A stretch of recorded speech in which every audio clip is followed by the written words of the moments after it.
yang tadi saya pagi sampaikan, supaya mengajak teman ya Bu ya, di teng-teng, di warteg, di jalan, di mana-mana lah, tukang sayur, supaya dapat hadir di masjid ini.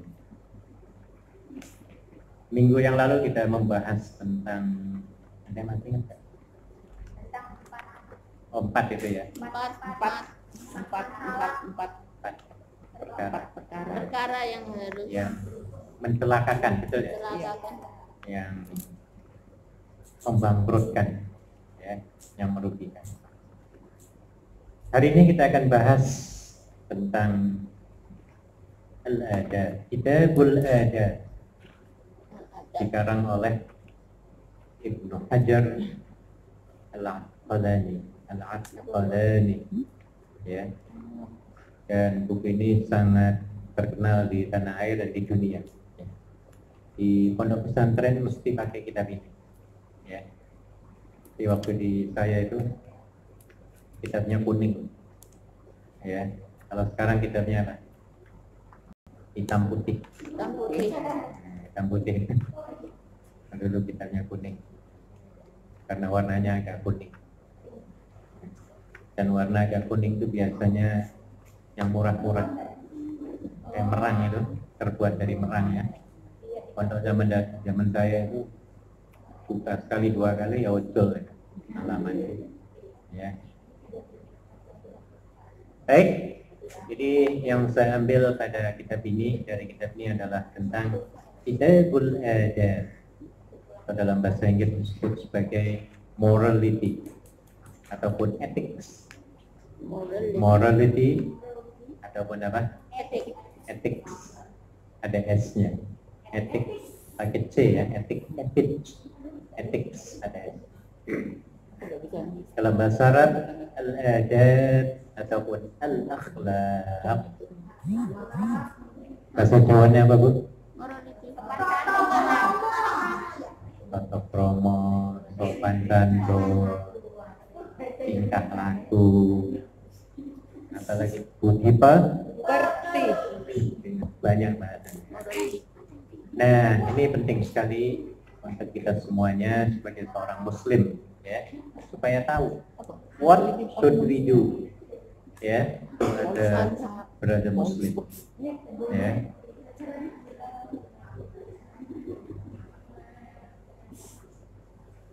Oke, sudah siap diam? Siap ya. Jadi hadis yang pertama adalah, ada yang bisa baca nggak? Atau saya baca aja ya. An Abi Hurairah. An Abi Hurairah. An itu artinya dari. Artinya apa yang kita baca ini, hadisnya itu diceritakan oleh Abi Hurairah sebagai temannya Rasul, sahabatnya Nabi. Jadi yang menceritakan dari Nabi itu sinten Bu? Abu Abi ataupun Abu boleh lah. Pokoknya banyak nama Abu-Abu ya. Di Indonesia yang terkenal Abu Janda ada kenalnya. Kalau di Arab zaman jahiliyah Abu Lahab, Abu Jahal, dan Abu-Abu yang lainnya. Tapi di sini sahabat Nabi yang baik hati, namanya Abi Hurairah. Abi artinya bapak, Hurairah itu artinya kucing. Kucing kecil. Di bapaknya kucing. Ini nama julukan, ya. Iya, kayak Abu Janda itu kan bukan nama sebenarnya, nama julukan. Ya mungkin dia karena memelihara janda ya, sehingga disebut sebagai Abu Janda. Kalau ini kucing, suka memelihara kucing, suka apa namanya? Kalau ada kucing kedinginan, dia masukkan di ketiak, ya, di teteknya, ya. Iya, dalam riwayatnya seperti itu. Maka disebut sebagai Abu kucing, Hurairah, ya. Di Arab seperti itu. Kalau misalnya nama anak kita yang pertama itu namanya Bayem, maka bapaknya disebutnya Abu Bayem.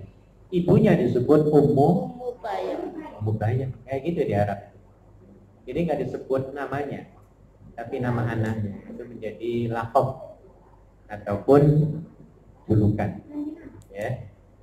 Ya. Nabi itu Abul Qasim, anaknya Qasim.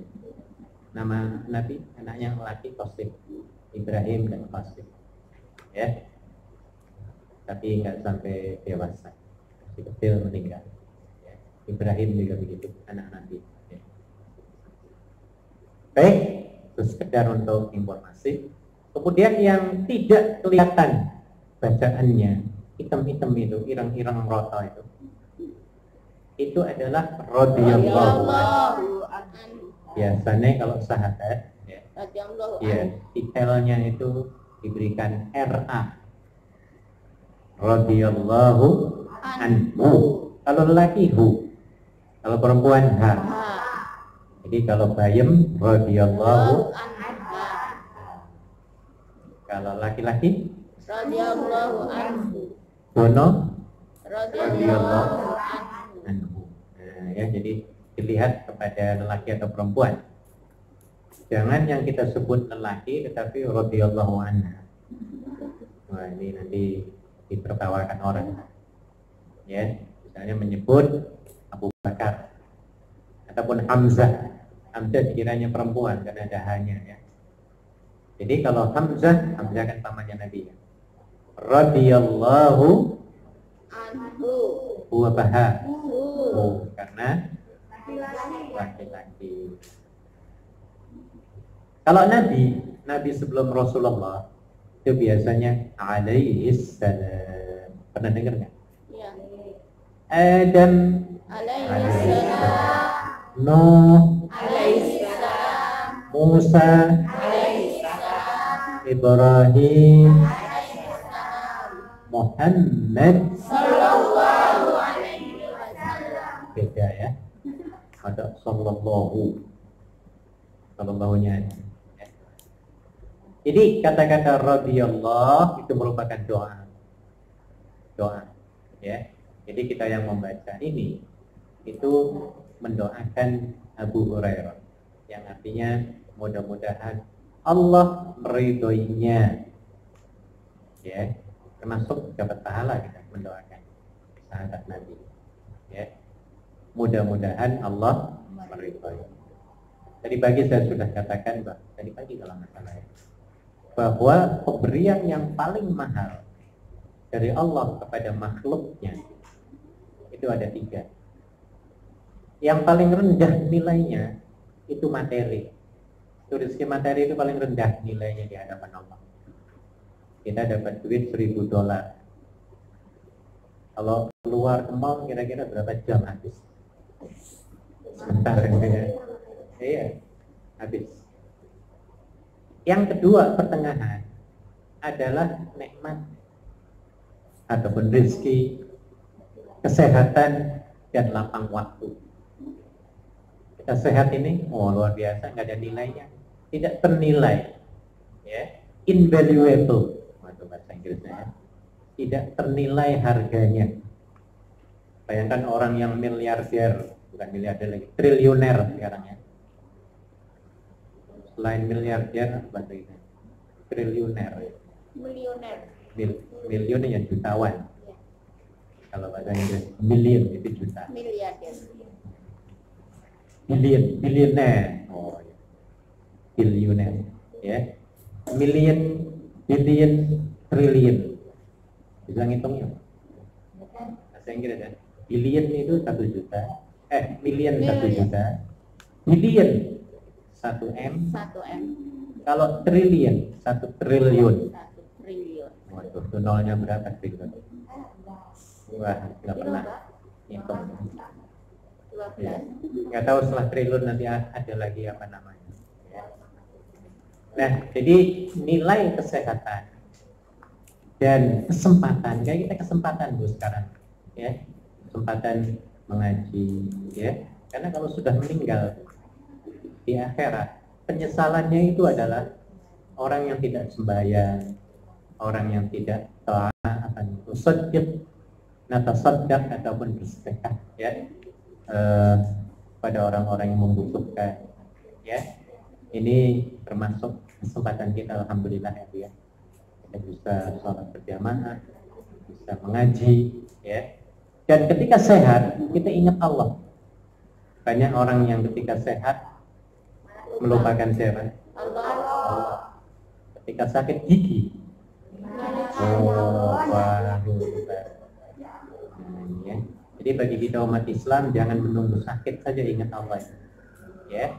Tapi bisarra'i wad dharra, in sorrow or in happy time, in sad or happy time, ya.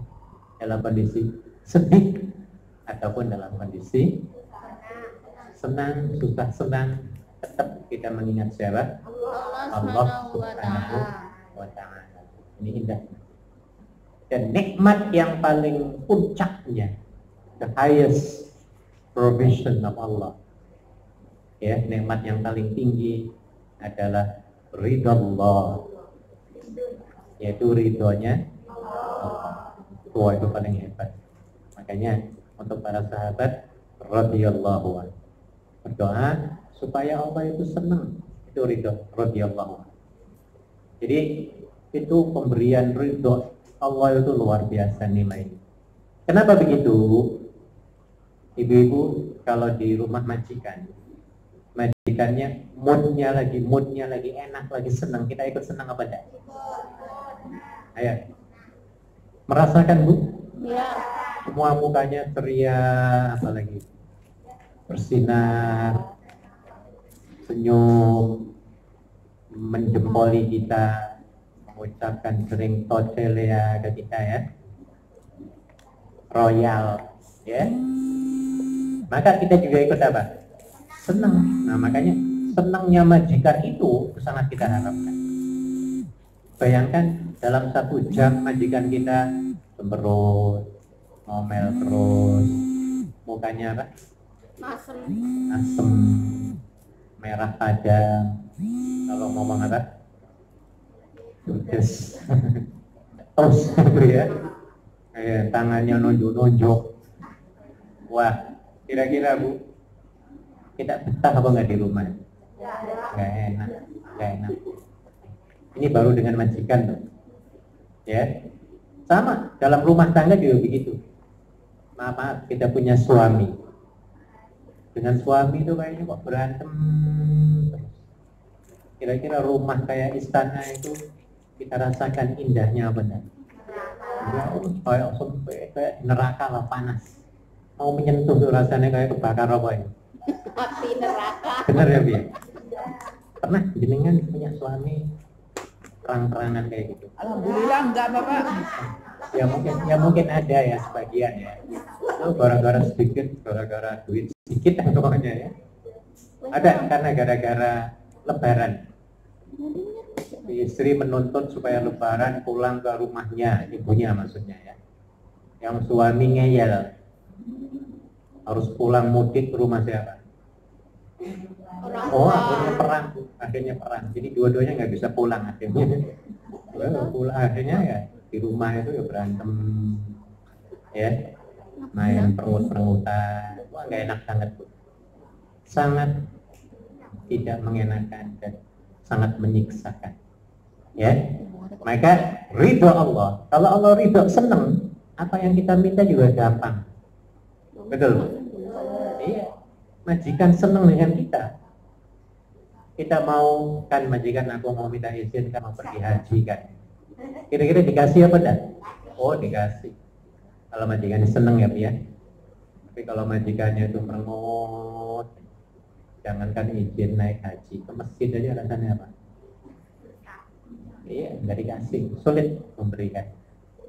Nah, ya. Jadi itu arti radhiyallahu anhu ataupun kalau perempuan ya. Kemudian qala Rasulullah, yang irang-irang itu apa? Nah, walaupun nggak kelihatan ya, sudah nggak kelihatan ya, sandangannya nggak ada lagi. Tapi kita bisa nebak-nebak. Kalau Rasulullah ya mestinya apa? Ibu-ibu dalam sebuah hadis disebutkan bahwa ini kata Nabi. Orang yang sangat pelit terhadapku, kata Nabi, adalah orang yang ketika namaku disebut, dia bisu 1000 bahasa, mendiamkan diri, tidak mendoakan Rasulullah. Artinya apa? Jadi kalau ada seseorang, kayak saya misalnya lagi ceramah pidato, menyebut qala Rasulullah sallallahu alaihi wasallam, jenengan kok diam aja, ya, tidak menjawab saya punya sebutan tadi, ya, maka dikatakan sebagai orang yang paling apa? Harus dengan yang dengerin itu Allahumma sholli ala sayyidina Muhammad. Jadi kalau ada orang berbicara ataupun siapapun ya dalam rekaman, ya, kemudian menyebut nama Nabi Sallallahu Alaihi Wasallam, maka kita dianjurkan, bahkan diwajibkan, ya, karena takut dikatakan menjadi pelit, ya, atau hukumnya wajib. Kita mengucapkan, mendoakan Nabi dengan ucapan apa? Allahumma sholli ala sayyidina Muhammad. Dan salawat yang paling baik adalah seperti itu.